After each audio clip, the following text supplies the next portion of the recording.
Can't just give up the game, so we have to just give everything what we have. So including me, I think we have to do better. So yeah, definitely after international break, we have to come back stronger. Then don't want to blame any players because it's all team sports, including me. Yeah, Fulham did a good job. 풀럼과의 경기가 끝나고 손흥민은 여러 차례의 인터뷰를 진행하고 나서야 귀가할 수 있었고 가장 인상적인 인터뷰는 한국의 이건 기자와 이뤄졌습니다. 소속팀이 패배한 직후이고 어수선한 상황에서의 월드컵 예선에 대한 질문이 쏟아지는 쉽지 않은 퇴근길이었습니다.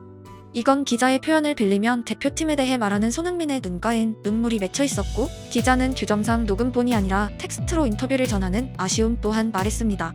손흥민이 대표팀은 항상 그에게 특별한 곳이다. 꿈과 희망을 만들어준 자리라고 말한 대목에서 그의 예전 자서전 구절이 스쳐갑니다. 내 입에서 나오는 국가대표의 책임감이라는 말은 순도 100% 진심이다. 나는 태극마크가 자랑스럽고 조국을 대표해서 뛰는 일을 인생 최고의 영광이라고 굳게 믿는다. 나는 아무리 나이가 들어도 스스로 태극마크를 반납할 생각이 없다. 국가대표는 내가 먼저 고사할 수 있는 팀이 아니라고 생각하기 때문이다. 대표팀을 향한 손흥민의 언어는 언제나 같은 방향을 말해왔습니다. 사실 한국에서 국가대표로 불렸던 많은 사람들은 흡사한 문장을 자주 밝혀왔고 우리를 다시 한번 생각하게 만드는 이유는 100년 전 최초의 국가대표 원로들 또한 같은 의미의 처절함을 가지고 있었다는 것입니다. 세상에 많은 것이 변했지만 그대로인 어떤 물질이 과연 전통으로 불려야 할지 9세대의 유물로 받아들여야 할지 정답을 알기 힘든 정말 무거운 주제입니다. 과거 손흥민의 이동거리가 케인의 2.5배라는 기사가 나왔던 무렵 많은 언론은 혹사라고 표현했습니다. 그게 뭐 혹사인가요? 저는 너무 좋습니다. 대표팀에서 경기할 수 있는 건 특혜입니다. 하지만 손흥민은 혹사가 아니라 정반대로 특혜라고 표현했습니다.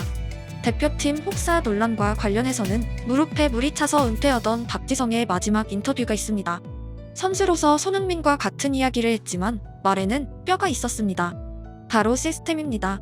하지만 13년이 흘렀음에도 그때와 지금은 변한 게 아무것도 없습니다. 선수가 그걸 거부를 한다고 생각해 본 적은 없기 때문에 우리나라가 지역적인 특성상 유럽과의 거리가 먼 것은 분명한 사실이고 하지만 남미 선수들 역시도 상당히 많은 기간 비행기를 타고 이동을 해야 되는 부분이 있고 앞으로 한국 축구 역시도 세계와의 싸움을 위해서라면 어떻게 보면 그런 어떤 조절을 잘 해서 유럽에서 경기를 하고 또 한국에서도 경기를 하는 그런 방식을 토대로 한다면 앞으로 그런 부분에 있어서 크게 문제는 유럽에서도 경기를 치러 밸런스를 맞춰야 한다고 말하던 무릎이 갈려나간 선수의 마지막 말은 한국 축구에 아무런 타격도 주지 못했습니다.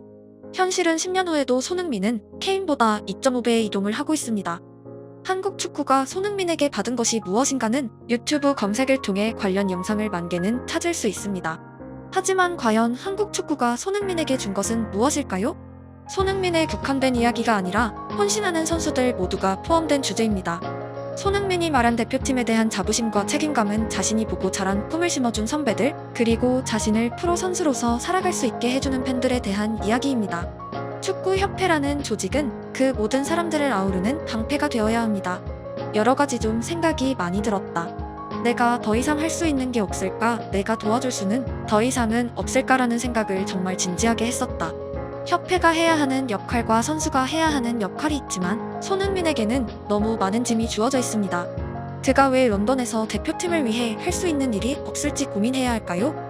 협회가 무대를 만들고 팀을 준비하면 선수들은 경기에만 집중할 수 있는 환경이 대부분이 생각하는 보통의 축구입니다. 나 개인만 생각하면 그만할 수도 있었을 것 같다. 솔직하게 얘기하면 내 생각만 했으면 그만했을 수도 있을 것 같다.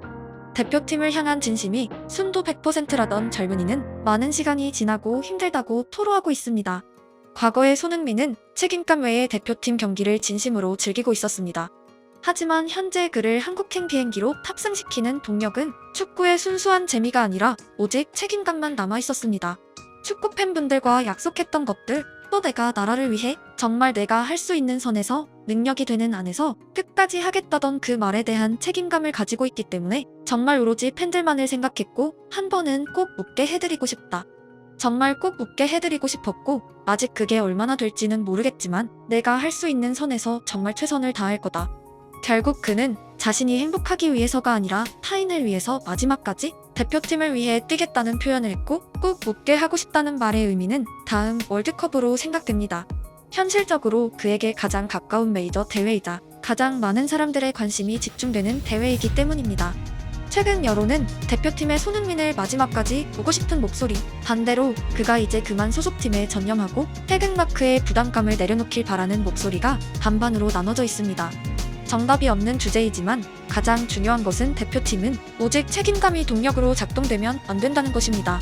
축구 선수로서의 영광과 행복이란 개인의 만족감이 책임감과 동등하게 주어져야 하는 공간입니다.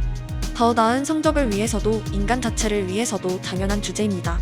과거 손흥민은 매일 외국어로 대화하던 일상에서 잠시나마 벗어나 모국어로 대화하고 같은 음식을 먹고 준비하던 대표팀 소집을 즐거워했습니다. 그가 모든 것을 책임지지 않아도 되는 시기였고 대표팀의 패배나 사건들에서 그보다 선배들의 이름이 앞서 호명되던 시간들도 있었습니다. 하지만 우리가 기억하는 그 선배들도 당시에는 엄청난 프레셔를 말하곤 했고 은퇴하고 나서야 편안해진 선수들이 다수 있습니다. 즉 오늘의 손흥민은 과거의 대표팀 선수들입니다. 축구 대표팀은 유독 책임감을 넘은 고통과 인내가 필요한 집단이 되어버렸습니다. 인간이 축구를 만든 근본에 순수한 재미가 있다는 것을 상기하면 완전히 목적을 잃어버린 항해입니다. 시대가 바뀌고 경제가 성장하고 협회의 매출이 상승해도 PL 득점왕을 배출하고 나서도 많은 부분에서 바뀐 것이 없습니다. 어떻게 하면 선수들이 조금 더 편안한 마음으로 대표팀에 소집되고 축구 외적인 스트레스가 아닌 축구 자체에 집중할 수 있을까에 대해 어딘가에서 분명히 고민되어야 하는 주제입니다. 축구의 매출이 팬들에 의해 발생한다면 분명히 선수들에 의해 수익이 창출되는 집단이 있고 선수가 팬들을 위해 사력을 다하겠다면 선수를 위해 필사적으로 일하겠다는 사람과 집단도 당연히 존재해야 하는데 한국에서 그게 어디인지 누구인지 저는 모르겠습니다. 남들이 보기에 내 모습이 화려해 보일지 모른다. 중요한 건 그게 현재의 겉모습이라는 것이다.